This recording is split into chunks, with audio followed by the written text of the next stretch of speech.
I know, we know, you know how hard it is to be a clergy spouse.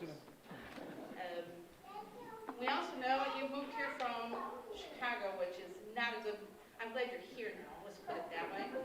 To emphasize, and I don't know if you've been exposed to a lot of Michigan products, but we have a gift for you. Here's the card that goes with it from St. Paul's to make sure you have Michigan products in your home.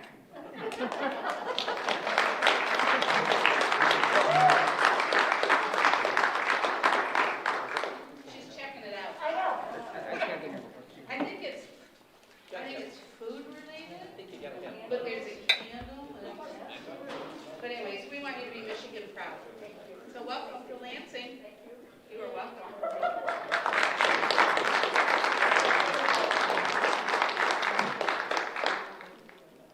While the bishop's laughing at you, she can come now.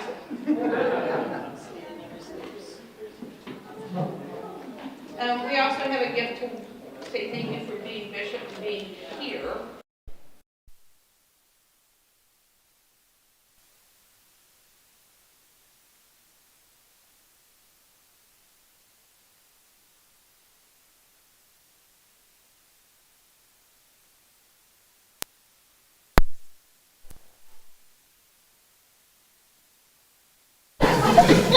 It's a good thing. It works. That's what we like to hear. We were celebrating our last anniversary, and Susan said, I think it's been 35 years. I said, no, sweetie, it's only been 34 years. It just feels like 35. Am I supposed to open the card first? That's up to you, how you do it. If you want to open the present first, you can open the present. All right, good. Don't worry about that, I'll get it. Woohoo! Oh, wow! Oh, you guys!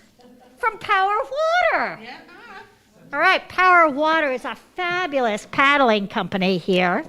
I've known these guys for a long time. In fact, I taught the owner. So, these are kayaking straps. They're lovely locking kayaking straps, which is super helpful. I have to say I lost the key to my last pair of locking straps. So, my goodness, it's so very thoughtful. Thank you very much. This is awesome.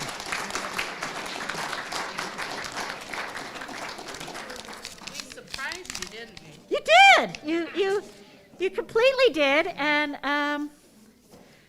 oh, thank you. Well, you can thank Thank Martha. you. We sent Martha on a hunt to find something that was appropriate, and she found that. Martha, who's Martha McKee up there. Martha? What? Trey, did you tell Trey it was for Bonnie? Did you tell him? Because he would have burst out laughing, didn't he? Yes, he did. Oh, that's awesome. Thank you so very, very much. And the next time the wave is up at MSU, it is an amazing spot to surf.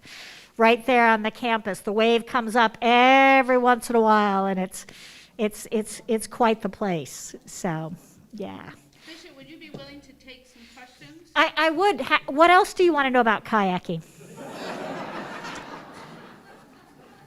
Absolutely, friends. I am so honored and excited to be your bishop, to be the bishop of the Diocese of Michigan.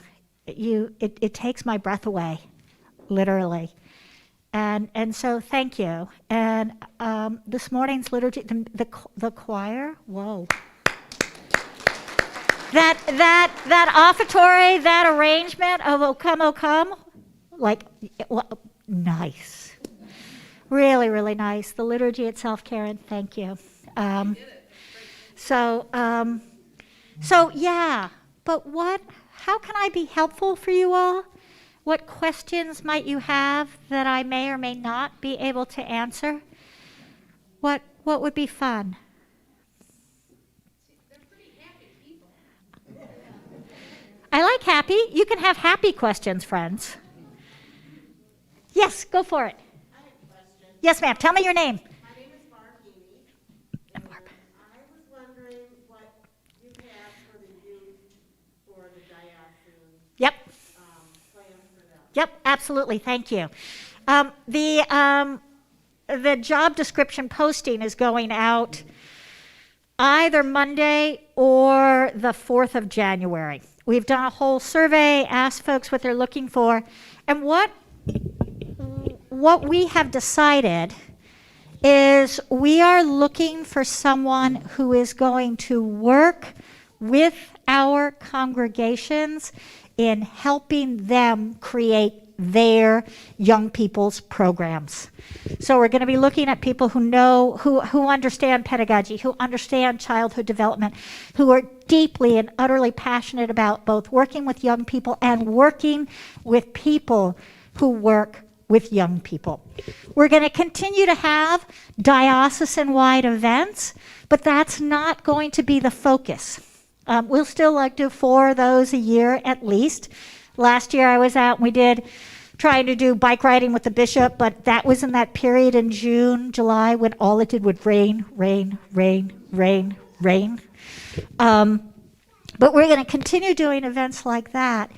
But what I am looking for is someone who will be able to come to a congregation, see what's going on, to see what you're passionate about, what your context is, and then say, here's a possible program. Let me help train you in this. Here's another possibility. Look at this, look at that. And that's what we're going to be posting for. It's going to be a full-time position. And I'm really, really excited about it. So that's where it is. And I have slow walked that position. And I slow walked it on purpose because it's been, as we know, in the midst of this, it has been very difficult and sometimes not safe for our kids to be out and about. And so I didn't want to have someone that I was paying to not be able to work. So we've really slow walked it, and our hope is, I hope to have the hiring done by the end of this next quarter. So, yeah, thank you. Other thoughts? I saw somebody, yes? Does that mean that your staff will have a bigger presence on this side of the state? My staff has got a very large presence on this side of the state. At this point, Ellen Ekevag, who is my canon for congregational development and transitions, is here twice a week. St. Paul's Jackson and St. Michael's Lansing, and I was here on Thursday at All Saints. DeWitt is in transition, Clinton is in transition, Williamston is in transition. Ellen was out doing a mutual ministry review in Jackson, then she's doing clergy consultation. She's doing total ministry. So we're out here. I've been out here 7 times since September. Ellen is out here literally twice a week. Because as she said, it's an hour away. That used to be her commute in Chicago. She's like, it's not far. And I'm, I really get a kick out of being here and want to be as present as possible. Tell me what you need. I'm here. And the other piece that we're doing is every clergy person has an annual conversation with me, just a birthday conversation, and then there's multiple other events. Now, you may know that there was a luncheon that was scheduled for all the lay people out here long about, September, October, and we decided it wasn't going to work. Nikki Seeger's mom was dying, and the folks, we weren't able to put it together, so we had to cancel it. We had an open house scheduled for last night at St. Paul's Jackson. We canceled it because of the virus. We had a deanery event, again, scheduled out at St. Paul's Jackson for the beginning of December. We canceled it because of the virus. So there are a certain amount of times when I'm being really careful with where we are and how much eating we're doing in closed spaces. So, but that's my plan. We're going to keep going with it, and let me know. Yep. No, Bishop, I think that's in response, sorry. We got spoiled. And what I mean by spoiled is Bishop Gibbs was up here for a full day once a month, and then he and I went to dinner every month. I'll go to dinner with you every month. Just tell me. But what I'm not going to do Yeah. is, because of the way Zoom works, is I'm not going to be in, because I've been in the East Lansing Library. It's very cold. I've been there and been there and waited for folks. I'm much more proactive. I'm like, tell me, here I am, here I go. So that's what I'm going to do. And again, I'm happy to drive out here twice a week because it's not far. It's just not far. But I'm less interested in staying overnight. Oh, I don't want you staying overnight. I mean, I had a great time with the dog. So, but if you have that sense, because we've changed ordinations, anytime anybody gets priested, they get priested in their own church. So I was here for Tim's. Thursday night I was at East Lansing for Amy's. I was out in Jackson for Melissa's. Those all used to take place at the cathedral. I'm having them out and about. I with Marion Van Loo in her congregation in Chelsea, which is here, but not. I understand that's more Ann Arbor-ish. So that's my thinking. But seriously, when are we going for dinner? As soon as I get back from Cancun. Oh. Okay, so then it'll be the pasty one with the tan. Because I'm going to Chicago and then Virginia. What else, friends? Yes, ma'am. I think two things. That it's nice that the ordinations take place in the area where they're from, for one thing, and like for Tim's, even though we were limited to the number of people, I mean, there's a lot of folks that just don't drive to Detroit. So it's nice to have you here, and it gives the opportunity for a number of people to be able to participate. The other thing I was going to ask you is, I mean, you became our bishop was it January of last year? February. And then like a month later, the world ended pretty much. So I was going to ask you what has been your biggest frustration since you started. And I'm guessing part of it is the fact that you can't plan events and do a lot of things in person because of COVID. But is there anything else, like one, and it's probably hard because you weren't bishop for 5 years and then it happened, but is there like one kind of overarching frustration because of COVID that you've seen? I think the hard part, and I was consecrated February 8th, and before that people had said that if I was ever elected bishop, hell would freeze over, and I thought, I wonder.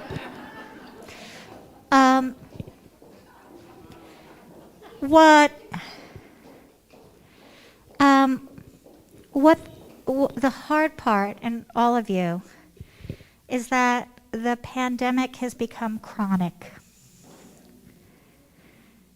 Crisis I'm up for a good crisis. I know Karen is amazing in a good crisis. You guys have had a few good crises. Chronic for me is harder. Chronic for me is harder because I am a doer, and I want to get things done. And I want to say, let's go, what are we going to do, this and this and this. And I am very aware that it takes 3 times as much effort and energy to do what we had been doing. So I think my sadness, it's not a frustration. My sadness is knowing that our clergy are working and our lay leaders are working so hard, and everybody is so over this. I'm sick and tired of freaking masks. I've had it. And I'm all over the place, so I feel like I'm a petri dish. So I'm really careful. And I love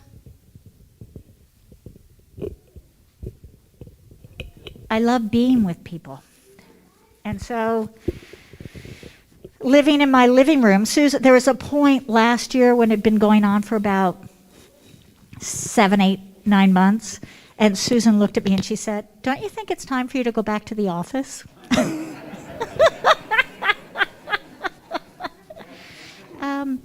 So I think that's hard. But what I know is that to try to push something when people are at their limit is not responsible. It's not pastoral, and it's not going to get us anywhere. So once upon a time, a therapist said to me, "Bonnie, don't just do something, sit there." So I think the being is part of it. Having all sorts of events. I want to be at every deanery. I really want to be all over the place and having events that are fun, compelling, not a pain in the neck. We have to show up for the bishop, but actually something that was going to be helpful. And then have it get canceled. And then, oh, there's a new variant. So I could go on for a long time about those frustrations. But look at you. This place, when I Zoomed with you last spring, I do. It was fun. There was such spirit. You had this great video. You had done a pledge video, and it was the one time you guys had actually gotten able, or 2 times you'd been able to go do a Eucharist in the park. And you were interviewing all these people, and I watched that video, and I just rejoiced because I saw and felt the Spirit. So, well played. Well played. It's not easy. What else? Yes? Jamil, first, thank you. I emailed you some comments on the message. You're the hydrologist. Yeah. Excellent. Thank you so much for responding so quickly to my email.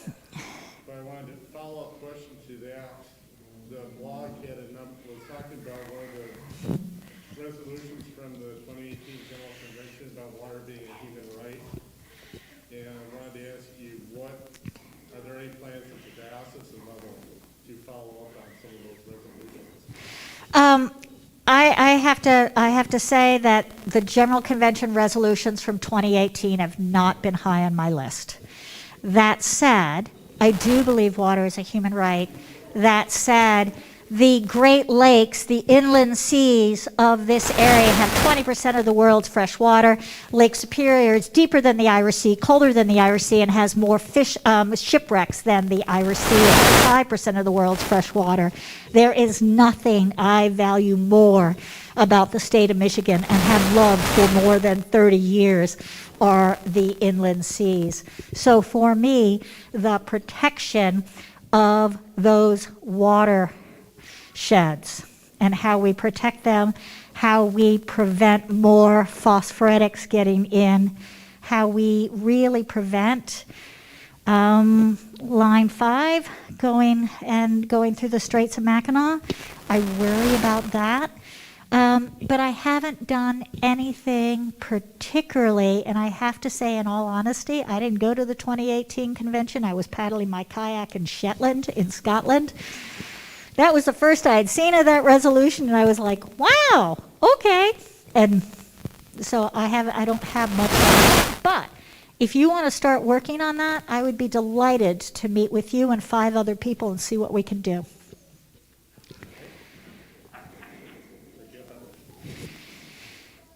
Yes, ma'am. A warden, I believe. We are across the street from the Capitol. Yes, you are. Linda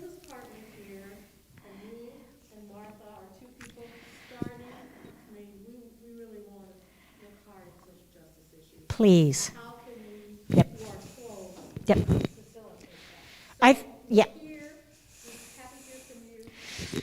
So I've reached out to a number of people. I think there are 3 pieces in terms of there are many, but 3 that are on my radar in terms of justice issues, particularly in the state of Michigan. One is voter suppression. I live in a district that people are trying to suppress my vote because I live in Detroit and Wayne County. Secondly, long before Sandy Hook, I was working on anti-gun violence because I lived in a city in Chicago where black and brown kids were being killed all the time.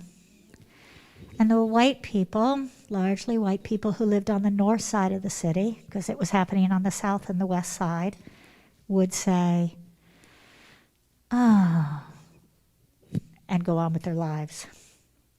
So I began to do that work before Sandy Hook. I've contacted the people who are doing that work here in our state. I have been in conversation with the governor's office about this.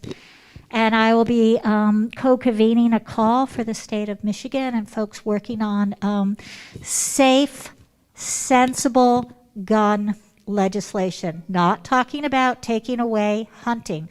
Talking about, let's have a law that says your gun needs to be locked up. Let's have a law that says we do universal background checks. Let's have a law that says there's a red flag against you if you have a domestic violence conviction. Let's say, and this for me, I have seen them. Let's start investing in technology so that we are using biometrics for locks so that you're not trying to do the key to get the gun lock off. And I've seen these. You can actually put your hand on it. It has your biometrics. You go like that, and it's ready. So that's the kind of work that I am super interested in. I said to Susan as we were driving, Susan had not been here. I said, as we were coming up Ottawa, I said, now look to your left. And she said, why am I looking to my left? I'm like, look to your left. She's like, oh. I said, yes. This is where we are. So very much, and I can tell you the call is January 14th at noon. And so I can give you the information about that and just begin. What we're talking about doing is a ballot initiative, but after the midterms. The other thing I'd invite you to think about, friends, in terms of signing anything, frequently what's happening now is in order to get voter laws that are going to suppress votes to the legislature without the governor being able to veto is if you get 350,000 signatures. So if you're asked to sign something, know that they do not have to tell you the truth about what you're signing. Know that in fact they can have something very different above what you're signing and use the signatures for voter suppression. I would invite you not to sign anything between now and the next 6 months. That's me. I'm being political, and yeah, I think having the ability to vote is important. The ability to send our kids to school and be safe is super important. Yes, ma'am. If there's a plan for the diocese to have somebody who will monitor what's going on across the street from us. I hope. The diocese isn't doing anything about that yet. I think there's hope for it, though. Absolutely. Absolutely.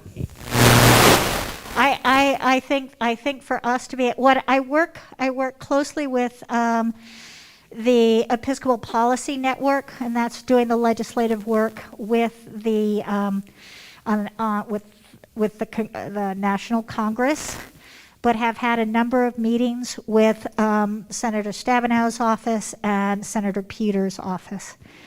So, and I think the more we can do to be active here, absolutely, absolutely. Karen? I have two questions. Yes, ma'am. Try and bring it to a close, we can go on to the next one. But my first question is, talk to me about Lambeth Conference. You know what I'm asking you. Yeah, And the maybe. second thing is, how can St. Paul's be supportive Uh. of your mission? Yep, great. Let's start with St. Paul's.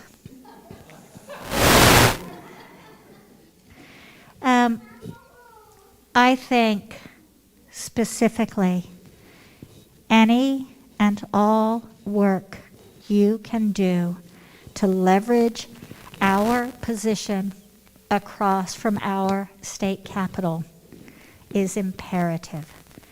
Any way that I can assist you with that and use the bully pulpit to bring more people to work with you on that and to partner with, that's what I think that there are lots of things y'all can do, but you happen to have an amazing view. And I think that's, I hope, I would part of your charism and your call. So that's my first. Lambeth, I don't know if all of you know what Lambeth is. So Lambeth is the, every 10 years, give or take a pandemic or so, every 10 years, all of the bishops in the Anglican Communion gather in Canterbury. Canterbury calls us together. And what I've been taking part in is there are small groups, and it is scheduled for this year. It was supposed to be last year, got canceled, or the year before, got canceled. So it's scheduled for this summer. I have my doubts, frankly. I don't think it's going to happen. But I have been participating once a month with a small group of 9 bishops from in the U.S. And the group I happen to be in has a couple of fellows from Africa, one's from Zimbabwe, where you guys from, I think Ghana, and then a whole bunch of people from Brazil and Portugal. So the primary speaker of my group is Portuguese. And we do Bible study and it's really it's fabulously interesting and mildly entertaining, because my dear friend Jennifer Baskerville-Burroughs, who's the Bishop of Indianapolis and preached at my consecration, is also in the small group. So that's kind of fun. Am I going to go? Yeah, I'm going to go. So is Susan going to go for a little bit of it? Yeah, Susan's going to go for a little bit of it. But we've got good friends in Scotland, and I think Susan's going to get in Carol's camper and drive around like Scotland. So I think it's important for me to go if we have it.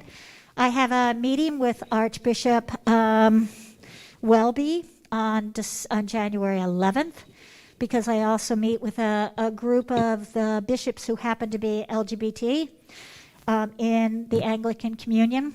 And there are 5 of us now in the Anglican Communion. So we meet regularly, and we are meeting with the Archbishop on the 11th of January to have some conversation with him and inquire yet again why it is our spouses are not considered real. So, yeah, is that? Yeah. I'm not sure everybody's aware of the situation, but I just wanted to know that. Yeah, the deal is that Archbishop Welby invited everybody's spouse, because he said spouses are integral to the ministry. I'm like, maybe, but I mean, Susan's ordained. Susan, I mean, she's recently retired. She's a theology professor. Susan and I have had like very different worship lives. She's had her own profession. I've had my own profession. So this is new for her to be retired, and she comes periodically on visits. I said, hey, I'm going up to St. Paul. She goes, oh, I want to go on that one. So anyway, But he invited all of the spouses except those of us who happen to be in same-sex relationships, marriages. So, which is actually, frankly, something of an improvement, because the last time there was a Lambeth, Bishop Gene Robinson, at that point, was the only gay bishop, and he was not invited. Bit by bit. Bit by bit. But I'm also aware, friends, that there are many issues in our world. Many. So. All right, any last Wait, words? somebody, were you up, did you have a question, sir? Okay, because I thought I saw a hand. He's like, no. Would you, no, I want you to do a closing prayer for us. Oh, okay. Hi, people online. Do they have any questions? I don't know, did they have any, Dave? No? No questions, okay. No, they're like having coffee in their jammies. Yeah, they say, in fact, we have one couple that says I join them in bed every Sunday morning.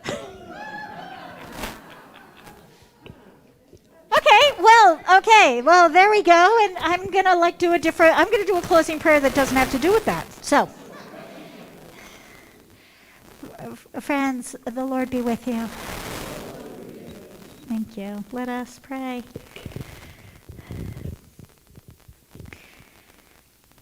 Gracious God, we are on the eve of Christmas-ish. And if there was ever a time for your Son to be born again in our lives and in our world, this is it. May we find enough time to be open to the mysteries of your death, to be transformed by the life that you lived and the love you offered. And may we figure out how to use the gifts you've given us to be the people you long for us to be, to create a world that is just and gracious and filled with hope. In your blessed name we pray. Amen. Thank you. You guys, thank you very, very much. And thank you for my straps.